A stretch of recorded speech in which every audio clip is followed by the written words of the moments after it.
there are huge moves and plans for Xbox's next generation.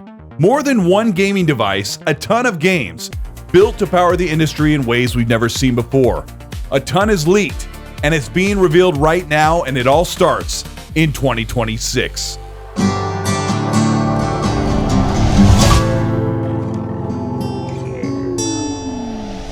This is Colteastwood. Welcome back to the channel. Today we're going to talk about Xbox Magnus. If you end up enjoying this video, let me know by liking and subscribing to the channel. Hit the bell to be notified of new content, and let's talk about the future of Xbox. The Xbox platform is growing in big ways.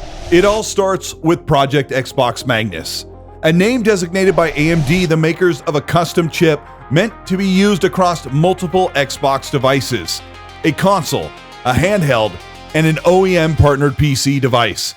This isn't your typical console hardware. We're talking high-end PC specs built into one chiplet to offer high performance and capability. Recent leaks from an AMD developer to Moore's Law is Dead, a tech insider, reveal the tiniest details of Xbox Magnus down to frequency and bandwidth. According to these sources, Magnus is ready for TSMC manufacturing early next year and is absolutely neither canceled or delayed, and as AMD CEO Lisa Su said, is ready for a 2027 launch. Let's look at Xbox Magnus in detail before we break down everything it can do and the roadmap of games that Xbox plans to release next generation. Magnus is one of the most robust feature-packed SoCs, a system on chip that is built on the 3nm process. A massive 408mm squared chip with a dual chiplet design, a 144mm CPU neural processing unit, and a massive 264mm squared GPU, chips that are side by side, 8 Zen 6 CPU cores, and 3 Zen 6 CPUs for the game processing workloads to control game characters, NPCs, and physics-based systems, and the operating system. This is a highly balanced CPU to GPU workflow that will allow for 60 to 120 FPS draw calls with little compromise.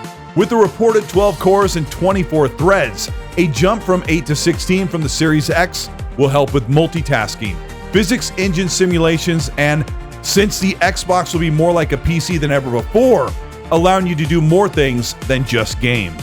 The GPU or graphics engine on the Xbox Magnus is built with full RDNA 5, a 3-generational leap in rasterization and rendering power compared to the Xbox Series X and PS5 Pro.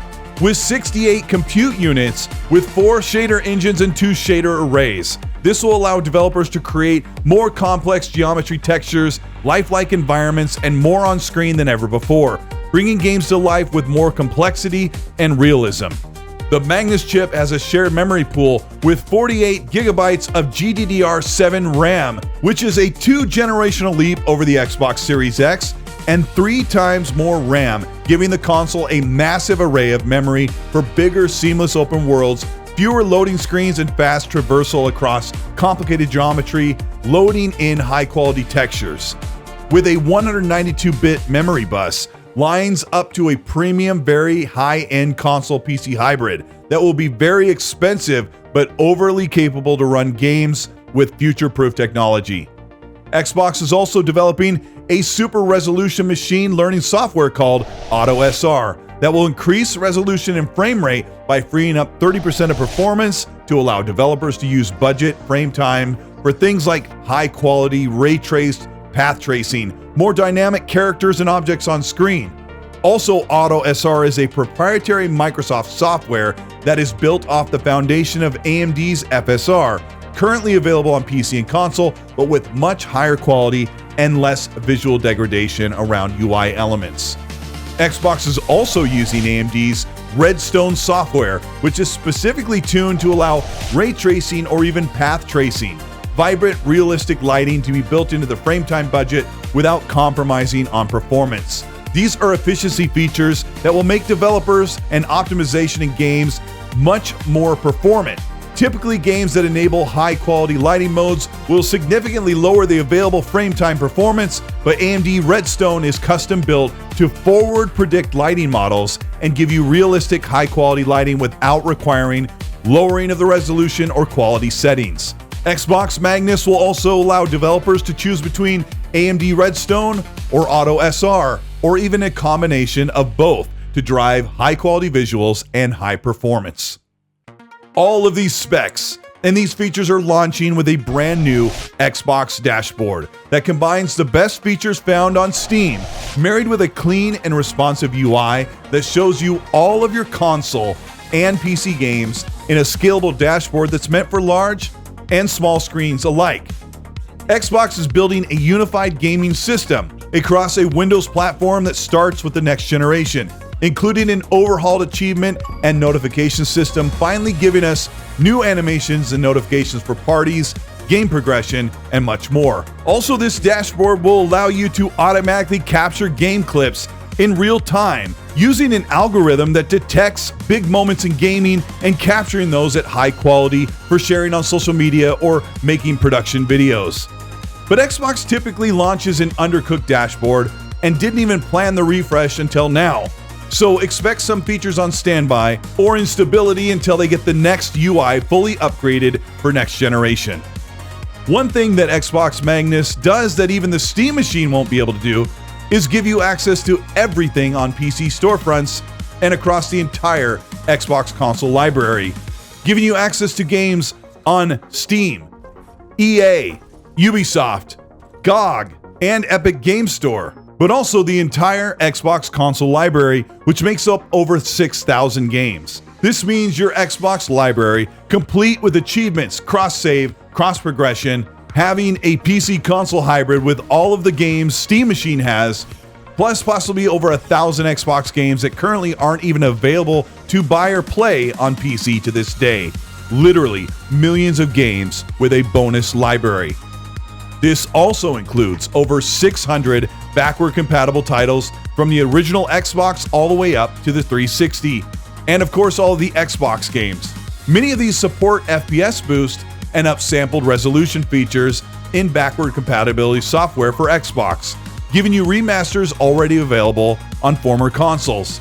But Xbox Magnus is utilizing neural rendering techniques on the chipset that will drape over high-quality graphics in real time, making older games feel more modern. This is something NVIDIA is already utilizing. This forward-thinking software has Xbox with their own back-compat neural rendering. It will forward predict frames and pixels in the rendering pipeline to increase the resolution, lighting models, and predictions for graphics quality to basically remake the game as if you were playing it by predicting the frame renders. This will likely be a toggle on and off feature for those that don't want to play the game outside of its classical intention, but toggling it on could give you a look at future tech and bring older games to life. I also expect neural rendering to be a work in progress and to improve over time. PlayStation games on the Xbox Magnus. One of the major selling points of the Magnus has now become a major pain point due to the recent developments with exclusivity across Xbox and PlayStation. Previously, PlayStation was putting all their live service games on PC, and their single-player games came to PC around a year later. This means that right now there are well over 30-some tentpole popular PlayStation former exclusives available on Steam, which in turn will be on the Xbox Magnus. But PlayStation leadership is pulling the support for their games on PC altogether to further bolster the PS5 and upcoming PS6. It was also heavily rumored that Sony would like to block PlayStation games from being playable on the Magnus, but legality permits them from blocking a device. So instead, PlayStation would have to remove them from Steam. Xbox Magnus will have full access to a limited flagship list of PlayStation games. But looking into the future, if you want to play PlayStation games on the Magnus, it may be limited to their live service multiplayer games that launch on PC day and date. So we already know the Xbox Magnus will have access to millions of games, thousands of legacy titles from the Xbox. But what about physical discs? We have collected games over the decades. Unfortunately, the Xbox platform hosts a near 90% digital entrenched customer base, with the remaining 10% holding on to physical-based media that they collect on game shelves. The PC market has been fully digital for over 15 years, and PlayStation's customers are reaching well over 80% digital themselves. Microsoft and Xbox have to strike a compromise and offer a detachable or even connectable disk drive for the Xbox Magnus. This would be at little or no cost to them. An already expensive premium console would cost them about $30. An Xbox Magnus could provide an option to add a disk drive to their console for around $100 to the customer. If Microsoft decided to leave physical based games behind in the next generation, the outfall from the games industry and the media would be more damning to the brand. Something that a $100 disk drive could totally remedy if only it serves a minute slice of Xbox customers. I would expect Xbox allowing some form of option to play your physical-based games on the Xbox Magnus. And all of this will be connected through a true next-generation haptics controller. The Xbox Project C-Bile is a Wi-Fi 6 device controller with haptics, central motors, and audio-driven vibrations that will simulate tactile feedback response and textures, giving the player holding the controller the long-awaited living device that will connect him to the new vibrant imagery on screen. This controller is definitely a catch-up to what the DualSense 5 has been doing for almost 6 years.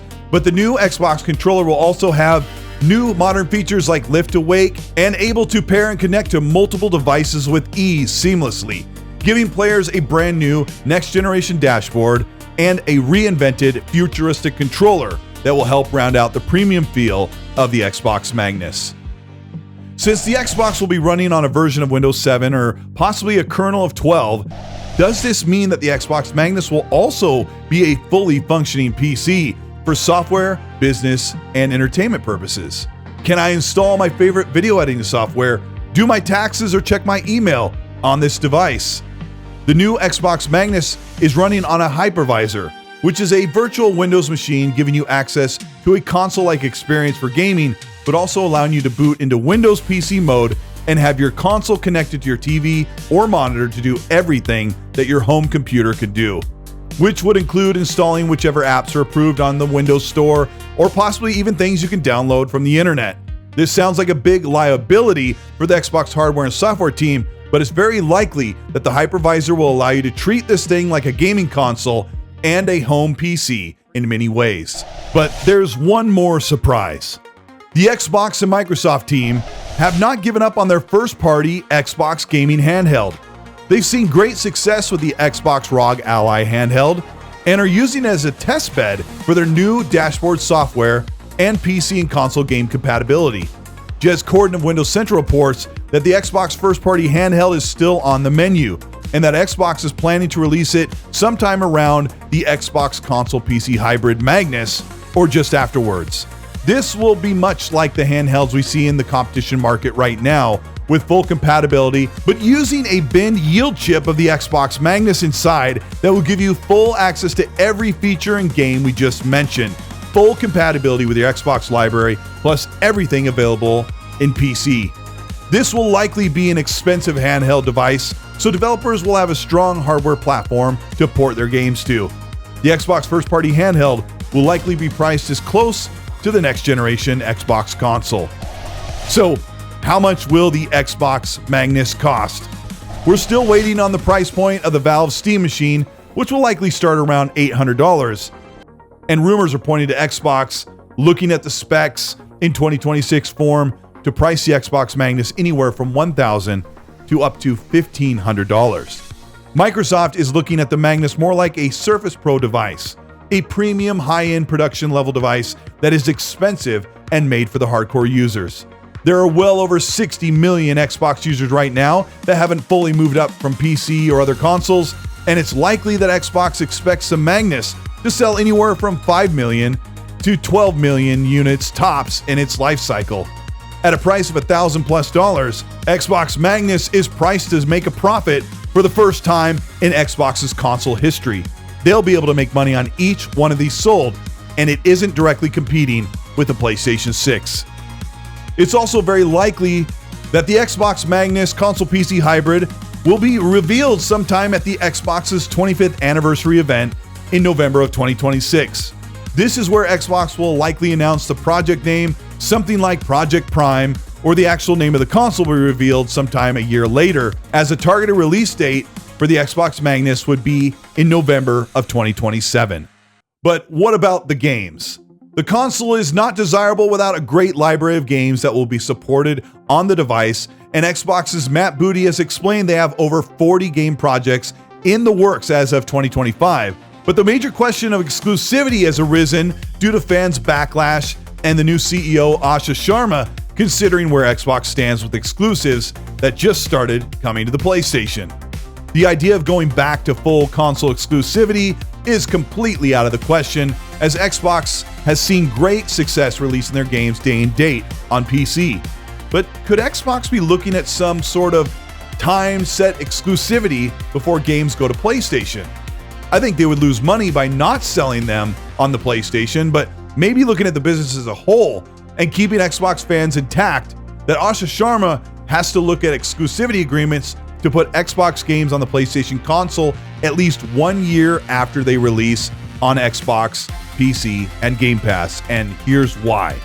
Xbox games have been available for over a decade to nearly everyone across multiple devices that support the Xbox ecosystem on PC and Steam. But how is Microsoft supposed to grow Game Pass with a healthy start of Xbox Magnus consoles sold without an exclusivity window? People who are willing to wait to buy games would still boost sales when the game finally comes to PlayStation. But Xbox's problem is deeper than an exclusivity window.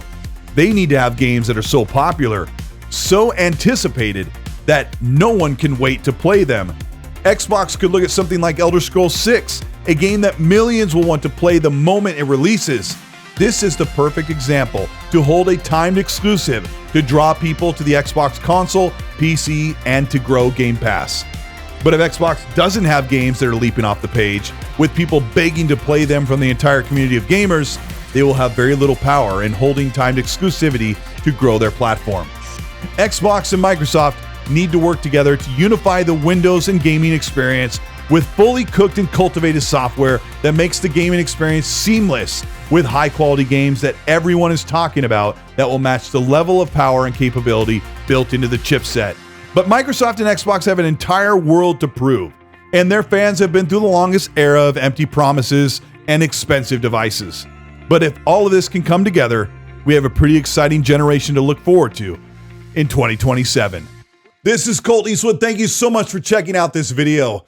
Ever since the end of last year, I've made a bunch of videos about the Xbox Magnus, the OEM consoles, and so much more. But being able to pull everything together, I was working on this video just before Phil Spencer and Sarah Bond left, and then Asha Sharma comes in, and everything has been in flux ever since. But after having some time to look at what's going on and being disappointed with how Phil and Sarah are running things the past couple of years, I have some cautious optimism and some reasonable pessimism about what Xbox could be doing in the future and their history of how they develop their software and support their hardware. There's a lot to be concerned about, but when it comes down to me thinking about this device that plays all my PC games and Xbox games in one place, and then have a ton of games that I'm going to be playing because they're working on so many projects, it actually excites me about the future, and I really do have something to look forward to, but I'll be watching out for their new way of doing business because I don't want them to ruin what we love in the gaming hobby.